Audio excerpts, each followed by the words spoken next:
रूस यूक्रेन युद्ध की वजह से नेटो समेत तमाम पश्चिमी देशों ने रूस पर कई कड़े प्रतिबंध लगाए थे और इन प्रतिबंधों का उद्देश्य था कि रूस की आर्थिक स्थिति को कमजोर किया जाए, जिससे उसकी यूक्रेन में सैन्य ताकत भी कम हो और वो यूक्रेन से अपनी सेना वापस बुलाने के लिए मजबूर हो जाए।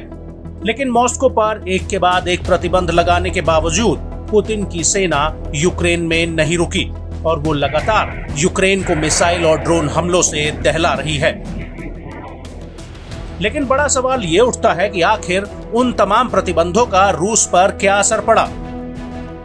तो आपको बता दें कि इसी को लेकर जर्मनी की विदेश मंत्री एनालिना बैरबॉक ने एक बड़ा सवाल उठाया है। उनका कहना है कि पश्चिमी प्रतिबंधों के बावजूद रूस पर इसका आर्थिक प्रभाव नहीं पड़ा है, बल्कि उसकी अर्थव्यवस्था और ऊपर गई है। बैरबॉक का कहना है कि हमने सीखा है कि सभ्य सरकारों के बीच सहमत तर्कसंगत निर्णयों, तर्कसंगत उपायों से इस युद्ध को समाप्त करना संभव नहीं है।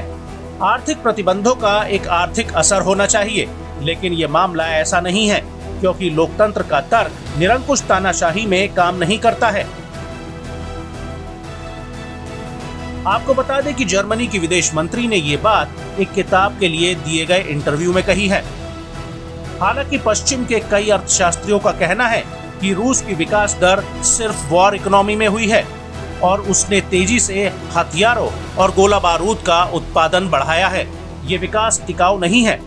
आपको बता दें कि पश्चिम के प्रतिबंधों के बाद रूस किसी भी पश्चिम देश से व्यापार या कोई लेन देन नहीं कर सकता है, लेकिन वो किसी तीसरे देश के जरिए युद्ध में काम आने वाली टेक्नोलॉजी का इंपोर्ट कर रहा है।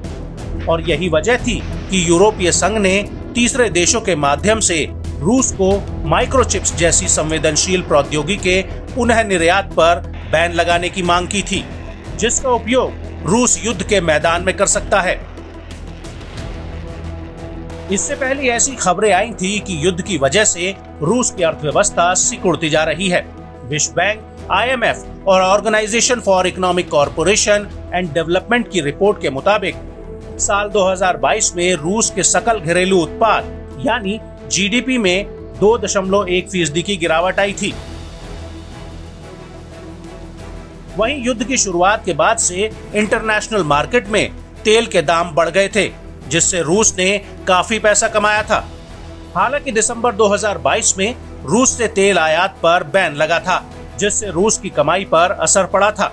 इंटरनेशनल एनर्जी एजेंसी के मुताबिक जनवरी 2023 की पहली तिमाही में रूस की तेल से होने वाली कमाई में 40% से ज्यादा की गिरावट आई थी।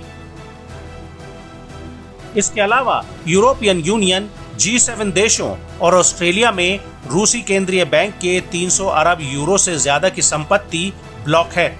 सभी बैंकिंग सिस्टम से 70% एसेट पर प्रतिबंध लगा है। इसके अलावा 20 अरब यूरो की संपत्ति जो 1500 से ज्यादा व्यक्तियों और कंपनियों की है, उसको फ्रीज किया गया है। लेकिन सवाल वही है कि इतना सब कुछ होने के बावजूद रूस लगातार मोटी रकम कमा रहा है और पश्चिमी प्रतिबंधों का उस पर असर भी नहीं हो रहा है।